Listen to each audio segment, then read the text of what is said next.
அனைவருக்கும் நன்றி. முழு நேர நடிகர் தேனப்பன் அவர்களுக்கும், முழுமையான நடிகர் ஆர் உதயகுமார் அவர்களுக்கும், முக்கியமான நடிகர் கே ராஜன் அவர்களுக்கும், பரபரப்பான ஹீரோவாக நடித்து கொண்டிருக்கும் சினேகன் அவர்களுக்கும், ஆமாம் இங்கே இயக்குனர் இல்லை, எல்லாம் நடிகராயிட்டாங்க. கேஆர் சார் மட்டும் கொஞ்சம் அவர் இருக்க அளவுக்கு அவர் ஹீரோ நடிச்சிருந்தா இன்றைக்கி உருவாக்குனார்.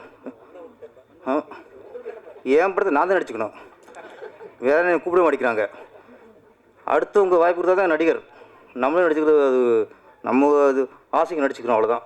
அதனால் நடிகர்லாம் அமைஞ்சிருக்காங்க. பிரஜன் நீங்களாம் அவங்கள்ட்ட கற்றுக்கணும். உதயகுமார் சார்லாம் உங்கள் ஆசன் அவர். அனைவருக்கும் வணக்கம். அப்புறம் கேஆர் அவர்கள், ஆமாம் ரொம்ப மென்மையானவர், ரொம்ப வன்மையானவர். ஆமாம் தேவ சங்கத்தில் தலைவராக இருந்திருக்காரு. அந்த நேரத்தில் நடிசங்க தலைவராக இருந்த ஒரு கேப்டன் விஜயகாந்த் அவர்கள். அப்போது ஒரு படத்துக்கு நான் இணை இயக்குனர்.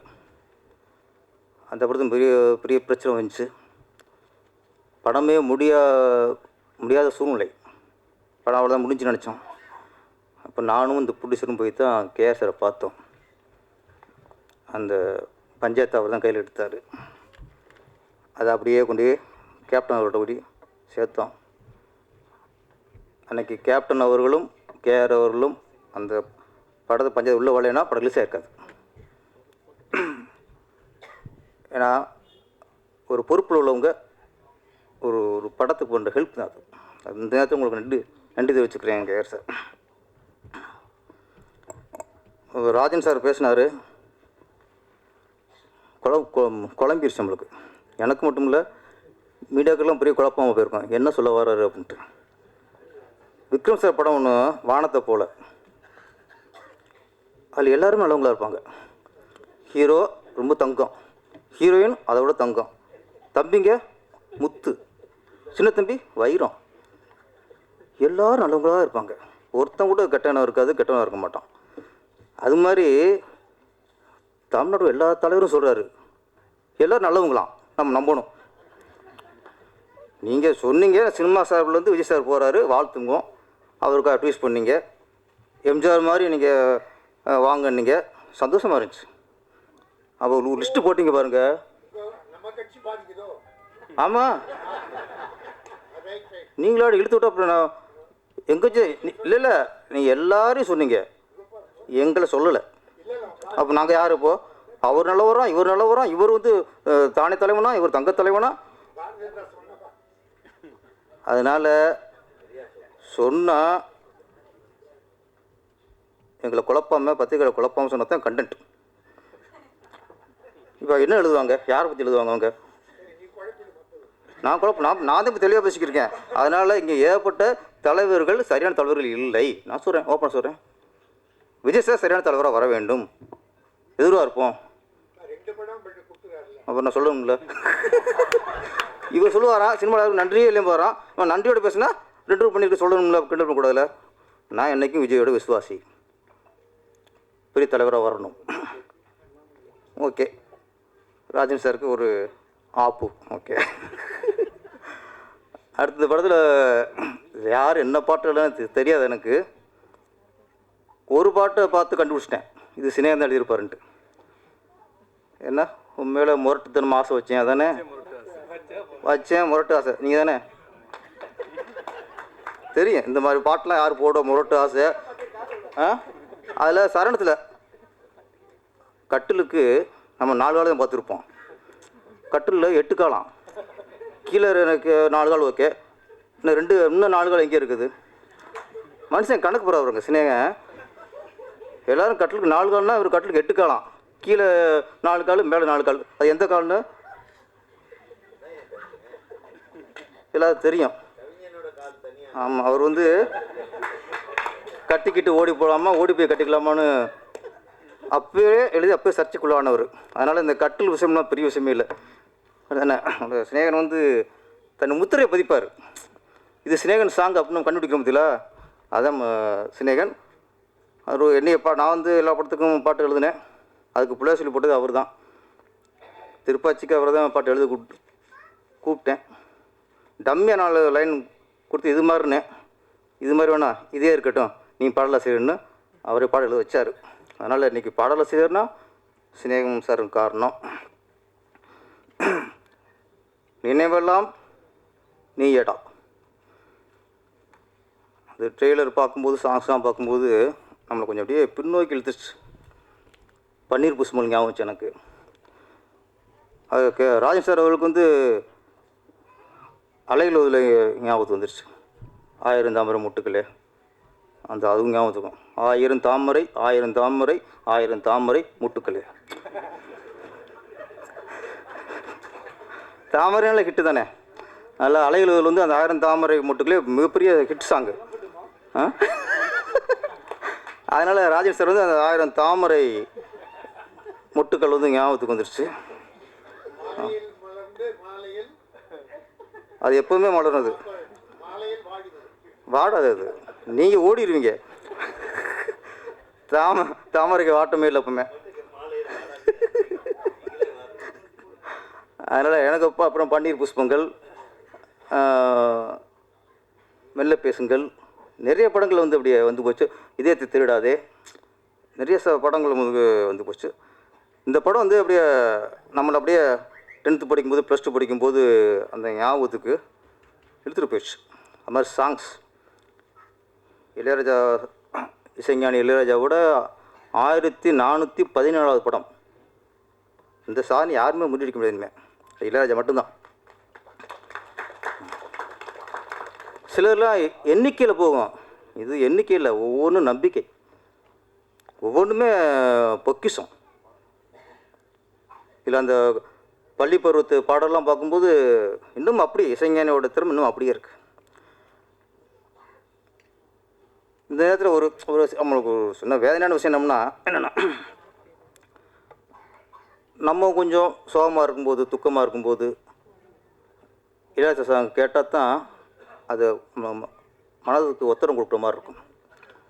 அந்த சோகம் கொஞ்சம் குறையும். சிலர்லாம் துரோகம் பண்ணிட்டு அப்படி பண்ணும்போது அது படிக்காத படத்தில் பாட்டு வருமே, ஊரை தெரிஞ்சுக்கிட்டேன் உலகம் புரிஞ்சுக்கிட்டேன் கண்மணி என் கண்மணி. அது கேட்டாலே கொஞ்சம் குறைச்சிடும். ஆமாம், நிறைய சாங்ஸ் இளையராஜா சாங்ஸ். அப்போ நமக்கு துக்கம் வரும்போதும் வேதனை வரும்போதும் இளையராஜா சாங் கேட்டால் அது போயிடும். ஆனால் சமீபத்தில் இளையராஜாவுக்கு வாழ்க்கையிலே மிகப்பெரிய துயரம், அவரோட மகளை இழந்தது. ஒரு மனிதனுக்கு என்னென்ன இழப்பு வரலாம், சொத்தை இழக்கலாம், தாய் தந்தையை இழக்கலாம், மற்ற சொந்தங்களை இழக்கலாம். பெத்த பிள்ளையை இழக்கிற மாதிரி ஒரு துயரம் ஒரு மனுஷனுக்கு எதுவுமே இல்லை. அது மாதிரி எந்த மனுஷனுக்கு வந்துடக்கூடாது. ஒரே பொண்ணு பவதாரிணி, அந்த இழப்பு பார்க்கும்போது இளையராஜா வீட்டுக்கு தான் போனோம், இளையராஜா சாரை பார்த்தோம். வந்ததுக்கப்புறமும் நமக்குள்ள ஒரு பெரிய என்னென்னா, நமக்கு துக்கமாக இருக்கும்போது அவர் சாங் கேட்டு நம்ம ஆறுதல் தேடிக்கிட்டோமே. இப்போ இன்றைக்கி அவருக்கு பெரிய துக்கம். அவருக்கு ஆறு சொல்கிறது யார்? ஆண்டவன் சொல்லணும். ஆண்டவன் தான் ஆறுதல். ஏன்னா அவர் ஆன்மீகவாதி, கடவுளை நம்புகிறவர். அவர் தான் அவருக்கு ஆறுதல் சொல்லணும், அவருக்கு தான் தைரியத்தை கொடுக்கணும். இந்த மேடை மூலிமா ஆண்டவனை நான் வேண்டிக்கிறேன். ஆதிராஜன் இது முன்னாடி சிலந்தி படம் எடுத்து மிகப்பெரிய ஹிட்டு, நல்ல பேர் அதில் அவருக்கு. இப்போ காதல் கதையை தொட்டிருக்காரு. எல்லோரும் நல்லா நடிச்சிருக்காங்க. அதான் பள்ளி பருவத்தில் யுவலட்சுமியா, ஆமாம் யுவலட்சுமி, அந்த ஃபேஸ் கலையான ஃபேஸ்.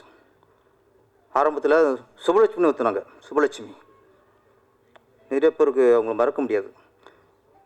லவ் டுடே பார்த்து இன்னமும் அந்த முகம் அப்படியே ஒரு கலையான ஒரு ஹோம்லியான ஒரு லுக்கு. அப்புறம் கார்த்தி சார் நடித்த படம் அகத்தியன் இயக்கத்தில் என்ன பண்ணுறது, கோகுலத்து சீதை. அதெல்லாம் 4 கூட பார்த்தேன் அப்போவே. அதில் ஒவ்வொரு ஃப்ரேமில் அந்த சுபலட்சுமி அவ்வளோ அழகாக இருப்பாங்க. அந்த சுபலட்சுமி அந்த ஹோம்லி லுக்கு யுவலட்சுமிக்கு இருக்குது. ஆமாம், லட்சுமி கராட்சமங்கல. ஓகே. அப்புறம் அதில் கதாநாயகி நடித்தவங்க அவங்க சினாமிகா. நம்ம பிரஜன் அவர் ஆக்டிங்கில் பின்னிடுவார். இந்த படம் அவருக்கு மிகப்பெரிய வெற்றி படம் அமைஞ்சு நல்ல ஒரு ஹீரோ வளம் வரணும். வாழ்த்துக்கள். நம்ம எல்லாருமே காதலை கடந்து வந்திருப்போம். 10th படிக்கும்போதும் சரி, இல்லை +2லேயும் எங்கேயோ ஒரு காதல் வரும். அதுக்கப்புறம் காதலில் தோல்வி அடைஞ்சவன் பாக்கியசாலி, வெற்றி அடைஞ்சவன் முடிச்சு காலம் வாழ்க்கை பூரா போச்சு அவனுக்கு. ஏன் பாக்கியசாலின்னா, ஒரு பொண்ணை காதலிச்சு அதில் தோல்வி அடைஞ்சிட்டு நம்ம வேறு யாரோ கல்யாணம்னா கூட இந்த காதல் நினைக்கும் போது பசுமையாக நினைவுலாம் வரும். அந்த பொண்ணை காதலிச்சது, அந்த பொண்ணை கோயிலில் பார்த்தது, ஸ்கூலில் பார்த்தது ஞாபகம் வந்துட்டே இருக்கும். அதே பொண்ணை கல்யாணம் பண்ணிட்டா 2 வருஷம் நினச்சாலே கஷ்டப்பாரு நாடா அப்படின்ட்டு நினைக்கிறதுக்கு ஒன்றுமே இருக்கா, லைஃப்பில் பூஜ்ஜியம் ஆயிரும். அதனால் காதலில் வெற்றி அடைஞ்சவன் லைஃப்பில் தோற்று போயிட்டான். காதலில் தோல்வி அடைஞ்சவன் லைஃப்பில் நம்ம பசுமையான நினைவில் அப்படியே தாங்கி நிற்பான், ஜெயிச்சிட்டான். இன்னொன்று நான் முக்கியம் சொல்லிட்டு நான் விட விட்டுறேன். எப்படின்னா, இப்போ நம்ம 10th +2 லவ் பண்ணியிருப்போம் ஒரு பொண்ணை. அது கல்யாணம் எங்கேயோ போயிருக்கும், நம்ம யாரோ கல்யாணம் பண்ணி வாழ்ந்துட்டுருப்போம். எல்லாருக்கும் இந்த ஃபஸ்ட் லவ், முதல் லவ் மறக்கவே முடியாது. ஏதாவது ஒரு காதல் அப்படி சொன்னாலே நமக்கு அந்த 10th படிக்கும்போதோ +2 படிக்கும்போதோ அந்த பொண்ணு, இப்போ அந்த பொண்ணோட முகம், லவ்வரோட முகம் அது வரும். படம் பார்க்கும்போதும் அந்த பள்ளி பருவத்தில் காட்டும்போதே நமக்கு போயிடுச்சு, எனக்கு போயிடுச்சு, உதயகுமார் சார் போயிடுச்சு, ராஜன் சார் போயிடுச்சு, எல்லாருக்கும் ஃபஸ்ட் லவ் போயிடுச்சு.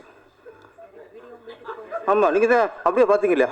அப்படி நான் ஃபீல் பார்க்குறேன், அவருக்கு அப்படியே மூஞ்சி பார்க்குறேன். ஆகா, தலைவருக்கும் கிளாஸ் போது போல இருக்குது அப்படின்ட்டு. ஆமாம், ராஜன் சார்லாம் வேறு மாதிரி ஃபீல் பண்ணிட்டாரு. எங்களுக்கெல்லாம் 25 வருஷம் போகுது, அவருக்கு 50 வருஷம் முன்னாடி போயிடுச்சு. இவ்வளோ வித்தியாசம், காலங்களும் வித்தியாசம். எல்லாருமே சாங்க போது அவங்க பேக் ஃப்ளாஷ்பேக் போயிட்டுருக்கு. அதே மாதிரி 40 வருஷம் 10 வருஷம் கழித்து நினச்சி பார்ப்போம், அதே முகம் ஸ்கூலில் பார்த்து அந்த பொண்ணு ஞாபகம் வரும். அதுக்கப்புறம் 20 வருஷம் கழித்து நினச்சி பார்ப்போம், அதே ஞாபகம் வரும். 40 வயசுலேயும் நம்ம 20 வயசில் லவ் பண்ண நினச்சி பார்ப்போம். அந்த பாவாடை தாவணி, அந்த ரெட்டச்சடை, இதெல்லாம் உங்களுக்கு சேலையாக இருக்கலாம், எனக்கு பாவாடை தாவணி என்ன, இதெல்லாம் ஞாபகத்துக்கு வரும். இதை நம்ம அனுபவிச்சுட்டே இருக்கணும். 60 வயசுலேயும் முதல் லவ் அப்படிங்கும்போது அந்த ஸ்கூல் படித்த அந்த லவரோட முகம் தான் ஞாபகத்துக்கு வரும். ஒரே ஒரு விஷயம், ஆண்கள்லாம் உஷாராகிக்குங்க. காதலுக்கு அப்புறம் ஒரு 30 வருஷமோ 40 வருஷமோ கழித்து நம்ம ஊருக்கு போவோம். அப்போ சொல்லுவாங்க, உன் லவ்வர், உன் ஆள் வந்துருக்குடா அப்படிம்பாங்க. போய் பார்த்துடாதீங்க, முடிஞ்சு கதை. ஏன்னா நம்ம பார்க்கும்போது அப்படியே ஸ்லிம்மாக சிம்ரன் மாதிரி, அப்படியே ஹோம்லியா சொன்ன மாதிரி சுபலட்சுமி முகம் இருக்கும், சிம்ரன் இடை இருக்கும், பாவடையெல்லாம் போட்டு அவ்வளோ அழகாக தேவதமாக இருந்திருக்கும். நம்ம 20 நிமிஷம் பார்த்தோம்னா அந்த இடை இருக்காது. நான் சொல்ல, என்ன முகம் நினச்சாலும் அந்த முகம். நான் 10th படிக்கும்போது அந்த முகத்தையும் நம்ம மேட்ச் பண்ணி பார்ப்போம். ஒத்து வராது. அவ்வளோதான். என்னடா பையன், என்னடா என் பொண்ணுக்கு அடுத்த வருஷம் கல்யாணம் வாங்கிடும் கையால். இதுக்கப்புறம் பார்த்துட்டு வந்தோம்னா, இப்போ அடுத்த யாரும் முதல் காலில் பேசும்போது அந்த தேவதை வந்தால அவள் வரமாட்டான். கடைசியாக பார்த்தோம் பாருங்க, இதுதான் வந்து நிற்கும். மனுஷன்லாம் புடிஞ்சு பசுமையாக நினைவுகளும் வராது, அந்த முகமும் வராது, எதுவும் வராது. அதனால எல்லாருக்கும் சொல்லிக்கிறேன், உதயகுமார் சார் உட்பட, ராஜன் சார் உட்பட, சினேகன் உட்பட. சினேகன் அவருக்கு பிரச்சனை இல்லை, அவர் எப்போ பார்த்தா ஓகேன்னு வருவார். ஏன்னா இந்த கட்டுப்பிடி வைத்தியம் பண்ணுறவங்களுக்கு வயசுலாம் ஒரு பிரச்சனை இல்லை என்ன. அதனால் அவர் சினேகன் சார்லாம் இந்த லிஸ்ட்டில் சேர்க்க முடியாது. நான் என்ன மாதிரி உதயகுமார் சார் அவளை சொல்கிறேன். அதனால நம்ம லவ் பண்ணோமா, ஃபஸ்ட் லவ்வா, அதை எந்த விஷயம் நினச்சி பார்த்தோமா, அந்த முகத்தை நினச்சி பார்த்தோமா, அப்படியே வாழ்க்கையை கடத்திடணும். சாக கிடக்கும்போது லவ்னா அந்த முகம் வரணும், தேவை வரணும், நினச்சி செத்து போயிடணும். இடையில போய் 20 வருஷம் கழிச்சு ஒரு லவ்வரை பார்த்தோம்னா லைஃப் காலி. அதனால் பசுமையான நினைவுகளோடு வாழ்வோம், பசுமையான நினைவுகளோடு இருப்போம். முதல் லவ் நினைப்போம், முதல் காதல் நினச்சிட்டே இருப்போம். ஓஹா, வீட்டில் ஓர பெஸ்டணும் சார், இப்போ தான் வீட்டு ஞாபகம் வருது. சரி, சாரி. ஸோ ஓகே, இது இப்போ ஏதாவது இப்போ லவ் படத்தை காட்டி மெய் மறக்க வச்சு இதெல்லாம் பேச வச்சுருங்க. இவர் சந்திக்க போகிறேன். நன்றி, வணக்கம். இந்த படம் நினைவெல்லாம் நீயடா மிகப்பெரிய வெற்றி அடைய வேண்டும். ஆதிராஜன் வெற்றிகரமான இயக்குனராக உருவாக வேண்டும். பிரஜன் எல்லாரும் இங்கே நடித்த நடிகர் எல்லாருமே வெற்றி படத்தில் நடித்து மிகப்பெரிய புகழை அடைய வேண்டும். அனைவருக்கும் வணக்கம், நன்றி.